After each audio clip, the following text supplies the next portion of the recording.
แล้วบ่เซ็นบ่อยู่สินะจังว่าจะได้ขึ้นไปเซฟโบนมาจ้ะเออฟังเบิ่งก่อนเพิ่นพาอยู่บ่สร้างภาพบ่ สร้างบ่โดยพอแล้วมีแต่ว่าเขาลงมือเราไว้ให้เขาจักล้านหนึงหั่นนะให้เจ้าเฮ็ดหนังเสียหนังสือเซ็นเลยมื้ออื่นน่ะนะแนวนั้นเอาสบายดีเด้อประตูเด้อเนาะขอบใจนำซุมแม่เพชรเพิ่นแหละเนาะผู้เพิ่นมีใจศรัทธาโดยมาให้ทานครับแสนทางครับแสนมาต่อบัดนี้โดยสร้างมาความสัมพันธ์น้ำกันต่ออันนี้ก็ขอให้แม่เพชรก็อยู่เย็นเป็นสุขอยู่ดีไม่แห้งบัดทอกบัดทุกได้มาเบิดแล้วมื้อนี้โดยเข้ามาบางบ่าย3 โมงแลงนี่แหละอ๋อคุณลุงมิตรผลลงหน้าครับแสนแล้วก็มาฮอดบางกี้นี่ประมาณ4 โมงนั่นก็เลยมาเบิ่งติดตามเบิ่งโดยวัตถุยังแดก็48แนวเดียวนั่นแหละแม่เพชรเอ้ยโดยเอาให้แม่เพชรก็อยู่เย็นเป็นสุขเด้อให้มีดีงานปกเขานั่นแม่เพชรเด้อคิดทางก็เลยน้องคิดท้องให้อะไรมาบาทดอลลาร์ไหลลังเข้าสู่เศร้าตัวแรงได้แม่เพชรเด้อธุรกิจการค้าเจ้าให้ลุงเรืองเมื่อหน้าตลอดปี2025ได้แม่เพชรเด้อให้อยู่เย็นเป็นสุขโดยถูกนะประตูเนาะ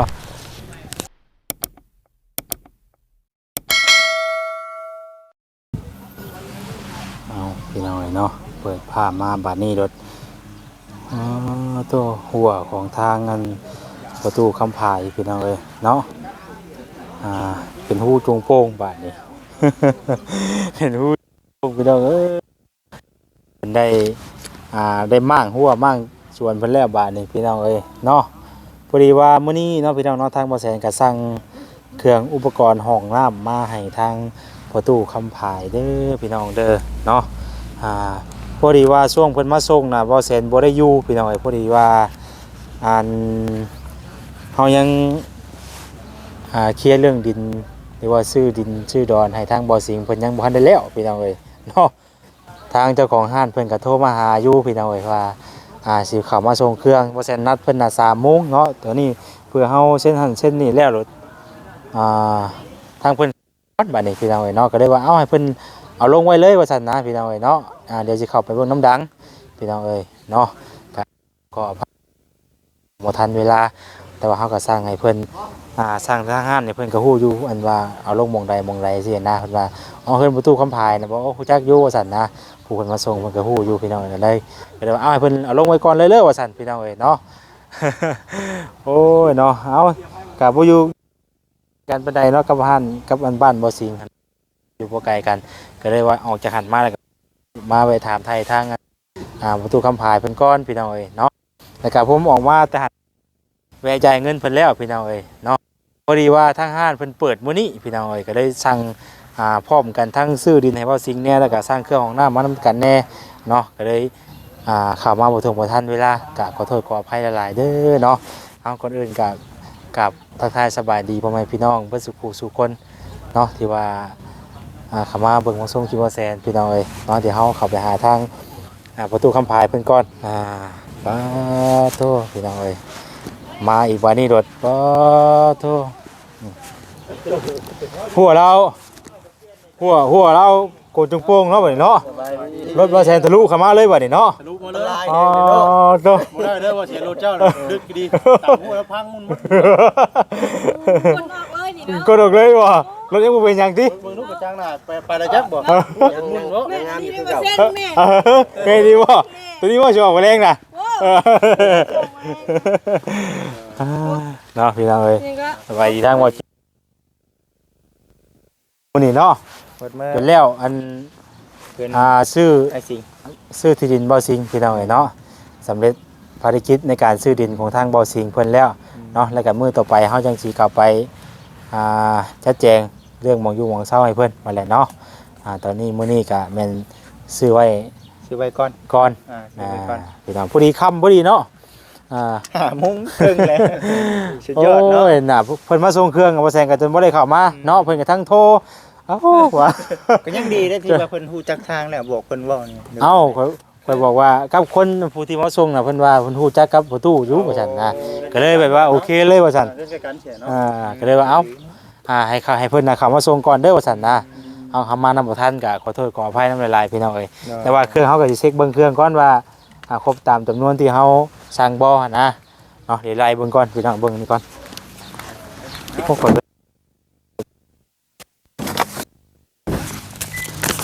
พอดีออกมากินนี่ก็แวะให้ค่าเครื่องของน้ำนี่ คือหึงแท้ว่าซั่นเนาะ กับลงคลิปแน่พี่น้องเอ้ย โอ้ยเฉพาะจะหึงมานี่บ่ได้เลยมานี่ ว่าบนดินบ่ได้นะ สัญญาณ สัญญาณเนี่ยมันคนละลักเด้ ต้องได้บอกกูได้บอกมันบ้านนาซายกูได้ แม่นช่วงเขาว่าอยู่บ้านบ่สิงบ่เป็นหยัง ซายใต้ อ่าก็มื้อนี้ก็ทั้งพระอาจารย์เพิ่นแจ้งข่าวมาว่า เป็นได เพิ่นมาลาวอีกแล้วมื้อนี้เอาอีกแล้วใช่บ่ได้ตั้งตัวอีกแล้ว เจ้าคนสิพาไปยังไงอีกแล้วบาดนี้ เนาะบัดนี้ ใช่เลย อาจจะได้จังว่าสิได้สต็อกก่อนมาจักได้อันเรื่องของน้ำนี่ก็พี่น้องเอ้ยเนาะ มีแผนการกัน เคยได้ยินว่าเพิ่นสิขึ้นเหนือเพิ่นบ่จักเสพโผนบ่จักเนาะเตรียมโต๊ะเลยเจ้า โอ้ยข่อยบ่ยากหรอกแล้วเบิดเลยให้หน้าตากะแล้วเบิดเลย สวัสดีเนาะ พร้อมเนาะ สบายบ่ได้เมียอยู่ใกล้ได้มื้อนี้แหละ โอ้จะพังน้ำเสียงดีๆได้ป่ะเทน พร้อมดิ โอ้ที่เสียเข่งก็นี่เด้อ เมียปล่อยว่าเมียปล่อยแล้วแหละบัดนี้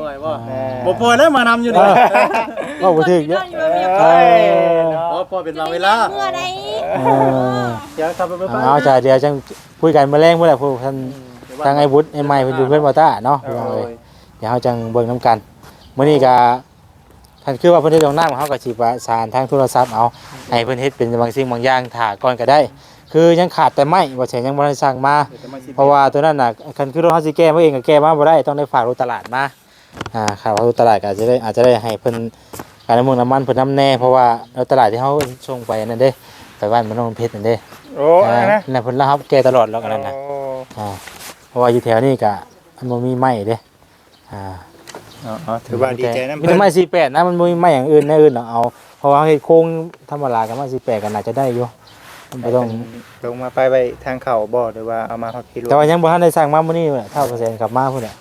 พี่น้องเพิ่นเฮ็ดอย่างอื่นท่าหรือว่าขุดอหยังแล้วแต่ตั้งทุ่งตั้งเสาอหยังเฮาก็มาครบบ่เลยเลยมันก็ยัง ค่ากับบัตรธรรมะคนแล้วเนาะก็ได้ พี่น้องเอ้ย ก็ถือว่าอยู่นี่เนาะพอดีได้ใส่ แต่ว่าสังกะสีน่ะบ่แซนเอาหญ้าเพิ่นไว้เลยเพราะว่าปกตินี่เฮาสิขึ้นโครงก่อนเฮาจังเอาสังกะสีมาแม่นบ่อันนี้สั่งมา12ฟุตเลยจักสิได้แบบของเพิ่นบ่ได้ว่านี่แหละก็ยังบ่ฮู้ เลยเนาะ แต่ว่าเอาชุดเลยสินะเอามาชุดรถ 2ฟุตเลยเนาะ 3 เมตร 60นี่มันสิบ่ได้หลบได้ได้เฮ็ดโอ่งเลยเด้ เฮาเฮ็ดเทิบได้บ่ตุเฮ็ดเทิบเด้อบ่ได้เฮ็ดแบบมุ้งซั่นได้บ่ตุเฮ็ดเทิบเอาเฮ็ดทรงหน้าแงนเด้ สิเนาะขึ้นชิโรเด้ตัวชิโรเด้ นั่นแหละ ถ้าว่าเบิ่งก่อนเด้อบ่ตุเดี๋ยวว่าหาค่าว่าสิเลยหรือบ่หรือว่านี่นะของน้ำนี่เพราะว่าสิเรียกว่าเปอร์เซ็นต์บ่อยู่สินะจังว่าจะได้ขึ้นไปเซฟโบนมาจ้ะฟังเบิ่งก่อนเพิ่นพาอยู่บ่สร้างภาพบ่ สร้างเพราะ โดย พอแล้วมีแต่ว่าเขาลงมือเราไว้ให้เขาจักล้านหนึงหั่นนะให้เจ้าเฮ็ดจังเสียงหนังสือเซ็นเลยมื้ออื่นน่ะนะแนวนั้น เอาสบายดีเด้อประตูเด้อเนาะ ขอบบอกขอบ โด ใจ ย นำซุมแม่เพชรเพิ่นแน่ เนาะ ผู้เพิ่นมีใจศรัทธา โดย มาให้ทานครับแสนทานครับแสนมาต่อบัดนี้ โดย มาสร้างมาความสัมพันธ์น้ำกันต่ออันนี้ก็ขอให้แม่เพชรขยุนอยู่เย็นเป็นสุขอยู่ดีไม่แห้งบัดถอกบัดทุกข์ได้มาเบิดแล้วมื้อนี้ โดย เข้ามาบางบ่าย3 โมงแลงนี่แหละ โอ้ คุณลุงมิตร ผลลงมือ หน้าครับแสนแล้วก็มาฮอดบางกี้นี่ประมาณ4 โมงนั่นก็เลย โด เอา ย มาเบิ่งติดตามเบิ่ง โดย วัตถุยังแด มันก็48แนวเดียวนั่นแหละแม่เพชรเอ้ย โดย เอาให้แม่เพชรเขาอยู่เย็นเป็นสุขเด้อให้ทางให้มีดีงามปกเขานั่นแม่เพชรเด้อคิดทางกันเลยน้องคิดท้องให้อะไรมาบาทโดล่าไหลลังเข้าสู่เศร้าตัวแรงแล้วแม่เพชรเด้อธุรกิจการค้าเจ้าให้ลุงเรืองเมื่อหน้าตลอดปี2025แล้วแม่เพชรเด้อให้อยู่เย็นเป็นสุข โดยสาธุน้องประตูเนาะดีใจน้ำประตูหลายๆพี่น้องเนาะจะรวมทั้งหมดกับพอดี9,480,000 กีบ แน่ พี่น้องเนาะ บัดนี้ยังไม่18 แม่ยังก็18 หรือว่าไม่18กันในนี่ระบบนี่ บ่ได้บ่ ซัพพอร์ต ยังบ่ได้มีแม่ยังบ่ได้มียังบ่ได้เกี่ยวกันเด้นี่บ่ตัวเฉพาะมีแต่เฉพาะไม้มีแต่เฉพาะเป็นพวกเสาบล็อกแห่ทรายสังกะสีแล้วก็มีท่อฟรียางแล้วก็เหล็กเนาะแล้วก็ท่อตัวนี้เนาะท่อตัวนี้6ท่อนแล้วก็ตัวนั้น2แล้วก็เป็นลม3แผ่นแล้วก็พวกบานนี้แล้วก็ปูนเนาะปูนแล้วก็วงกบแล้วก็ของอแล้วก็ลวดมัดพี่น้องเนาะแล้วก็เล็กตะปูอยู่ในนี้ครบเซตไปเลยเนาะตามที่ว่าไล่เบิ่งกันห่วยเบิดได้เนาะอันนั้นจะค่าสร้างกับค่าไม้อันนั้น ค่าสร้างก็อยู่นำบ่แสนนี่แหละค่าสร้าง ขอบ่เพิ่นน่ะนะ ค่าสร้างก็แม่นเฮามีไว้แล้วพี่น้องเนาะแต่ว่าเมื่อใดเพิ่นสร้างเพิ่นมาเฮ็ดเนาะเพิ่นอยากเบิกเงินก่อนเฮาก็สิเขาสิเอาให้เพิ่นก่อนก็ได้เนาะแม่นเลยบ่ยากหรอกตัวนี้พี่น้องเอ้ยเนาะแล้วก็แต่ว่าเรื่องว่าสิให้ดำเนินการเลยปุ๊บปั๊บบ่นี่เดี๋ยวบ่แสนเบิ่งก่อนนะครับว่าเฮาจังคุยกันโทรศัพท์ก็ได้เนาะเบิ่งก่อนเพราะว่ามื้อนี้ฮู้ข่าวว่าทางพระอาจารย์เพิ่นมาจากฝั่งไทยนะแต่ว่าเพิ่นพาขึ้นไปทางเซโปนพุ่นน่ะจักมื้อ2มื้อนี่แหละคำว่าไปก็บ่ได้ล้นหรอกผู้ตัวเอ้ยเจ้าน่าพี่น้องจังติดตามบ่นำกันเนาะบอก350บ่เพิ่น300บ่มีแต่300เท่าไหร่ฮะเพราะว่ามันตกอยู่อันนั้นน่ะ25แล้วคูณ7แถวมันออกอยู่300ก้อน300ก้อนบ่แม่นล่ะฝนมาเลยพี่น้องเนาะคู่เครื่องเลยเนี่ยเอาคู่เครื่องก็ได้ประตูไปประตูให้ประตูอะไรได้พี่น้องเนาะก็มาอ่อนเอาซั่นแหละอยู่ดีไม่แห้งมันยืนเด้อทุกคนเด้อคุณมันยืนเอาผู้ถ่ายภาพเพื่อกันอาการเบิดเลยแล้วเนาะดีไม่แห้ง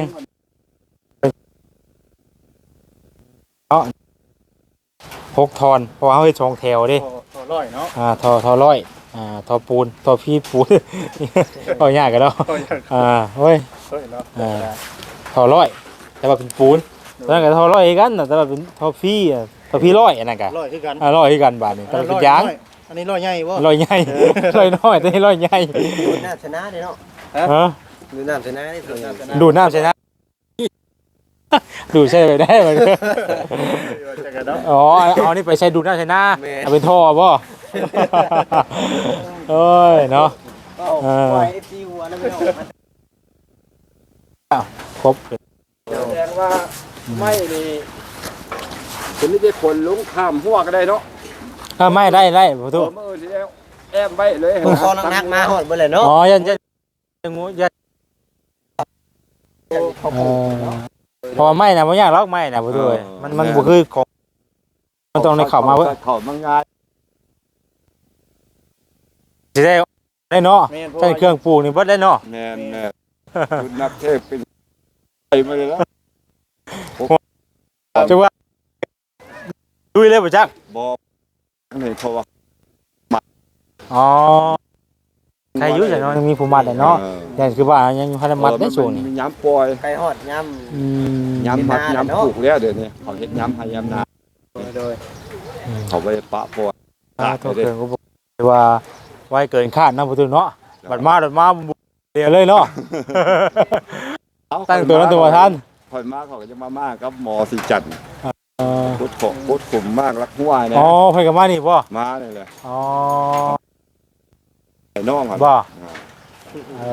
จึงปวดมันปวดเขาจะให้เงินให้ล้านห้าให้หัวแล้วว่าฝากเงินมาให้เจ้าเพิ่นใครนี่ล่ะบ่ตอนนี้ได้ปัวเพิ่นน่ะบ่ผู้ที่เพิ่นมาด้วยก่อนน่ะน้องเพิ่นอยู่ทางพวกข้าวันแม่นปัวนี่มันก็ปัวมาหลายบอนแล้วครับนั้นเรื่องยาในประเทศมันถึกแนวน้อยๆก็ถึกแล้วแม่นมันว่าราคาเป็นล้านเป็นหยังวะ ษาคือหมออยู่ท่าชะโนนว่ะก็มา2 ปีปีปลายได้ผัว โอ้ หมอแล้วพอไปก็มิดได้ล่ะ อืม ครับไม่ได้บ่เรื่องเป่าอะนะแต่นะ อืม ก็เชื่ออยู่ ทางใดเฮาทางใดมันดีกะให้ไปนํเนาะ แม่น บ่ว่าเฮาว่านั่นพี่น้องเอ้ยเนาะก็บวกกันไปนั่นแหละ ขายอะเขาก็บ่เว้าหยังดอกส่วนแล้วสมมาบุญผล แม่นแม่นแม่น ส่วนแล้วเจ้าจะตั้ง เออ พันกีบกว่า3,000กีบเสียแล้วแล้วสุดท้ายโอ้กันยังเว้ากันยังให้เป็นล้านกีบก็ให้เป็นแสนกีบนึง เออ ก็ยาว่ะ ตู้ไปเอาเครื่องเขาไว้ก่อนไปพี่น้องเอ้ย ตกซ้ำคนถึงปูนเนาะ แล้วบ่ได้เอาโอ้แข่งเท่าไดนี่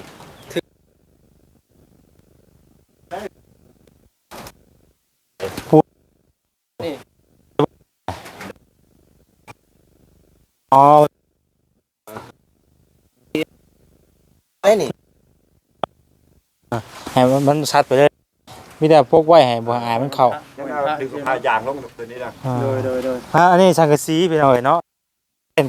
สั่งว่าเจ็ดบ่สอง พอได้ไรให้สั่งสีก็มาหมกปั๊บแทะ ฮะ 5 แผ่นพอดี แผ่นบ่ เอ้ามัน3 เมตร หนึ่งสอง 30 สามสี่ 3 เมตร หกแผ่น เออ คือของน้ำนี่ว่าแชนเป็นผู้วันเองไปเลย ก็เพิ่นเคยเฮ็ดก่อนนี่มาหลาย เป็นว่าหลายอันแล้วนะอันนี้ก็แม่นนี่กับตัวนี้นี่โหเกือบลืมแล้วนี่ก็นี่ว่าไอ้แบบนั่งเอาผ้ามันก็มีอยู่ว่าประตูผ้ามันมีบ่ บ่มีเลย มันต้องมีฝานั่นแต่ว่ามันเป็นอยังเดียวก็ได้ครับว่ามันยังพอนะ มานั่งแล้วคัด บ่มันจะมีฝานี่อันที่นี่ ขา พี่ได้ประตูมัน ก็มีแหละขามัน เดี๋ยวว่าจะเนาะตัวนี้นะ แน่ นะ น็อตแนทมันก็ต้องมีน็อตฝังน็อตจับนะครับวัด สองอัน แมนกำหนดนั้นเนาะ นี่ กำหนดสองตัวเวลาเอาหลักๆซะก่อนเนาะเพราะนั้นเขาจังมาบ่พอกระตอกกระแตกที่อ่ะนะ ของน้อยๆอันนี้มันเป็นชุดของมันเด้ แม่เลย อันนี้แน่เราเครื่องบ่อนสิ นี่แน่ละครึ่งได้บ่ครับ เรื่องเวลาอยู่เนาะในเครื่อง ด้านรถนี่ใช่ป่ะ คนแล้วขยามใดที่ว่าเงินเหลือขยักคอแนวฟอยพัดแดครับน้ำยาหาแล้ว ที่พลอยพัดอันนี้ อันตัวนี้นี่อันตัวนี้ว่าใส่งบไว้นี่บนเรือเพิ่นเนี่ยยัน ยังบ่อยากพอไปแล้วเนาะ เพราะว่าเด้อว่าจะสิเอามาให้เพิ่นก่อนเด้อว่ามันเดือบ่ได้เนาะมันบ่เรือพี่น้องเอ้ยเพราะว่าที่นี่มันเป็นงบเฉพาะของน้ำโดยเฉพาะเด้ประตูค่าเครื่องนี่เฮานี่9ล้าน4แสน8,000เนาะแล้ววันนี้นี่อันนี้ค่าสร้างนี่1 2 3 4อยู่ในนี่น่ะยัง9แสนนี่ยัง9แสนน่ะตัวนี้จะเอาไปซื้อไม้ตัวนี้นี่9แสนนี่ แม่เลย ไม้11โตเนาะไม้11โต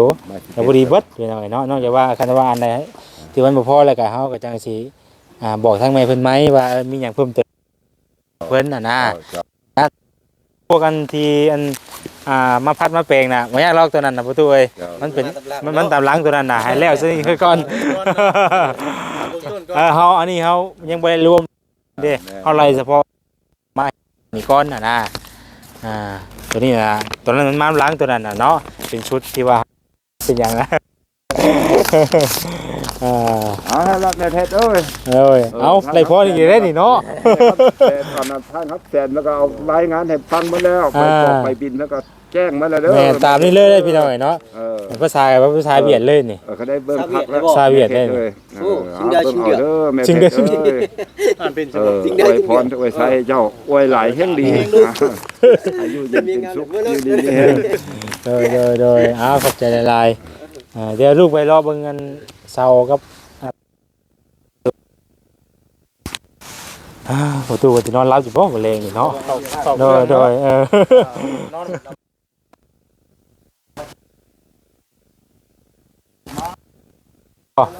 เงินให้สาวพันเอาไปซื้อกาแฟ อ่า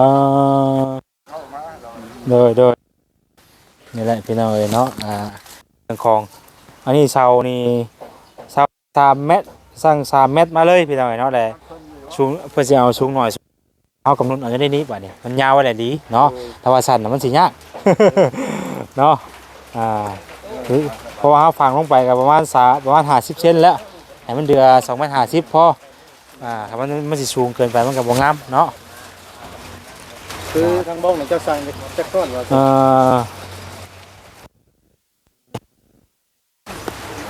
คือจังหวัดข่อยสร้าง350 ก้อนนะประตูเราว่าบ่แม่นนะ 300นะ บ่แม่นบ่300เฮ้ยทางเรือเฮาก็อาจพอบ่เฮากับมันเบิ่งบ่นั่นได้เฮาต้องนับ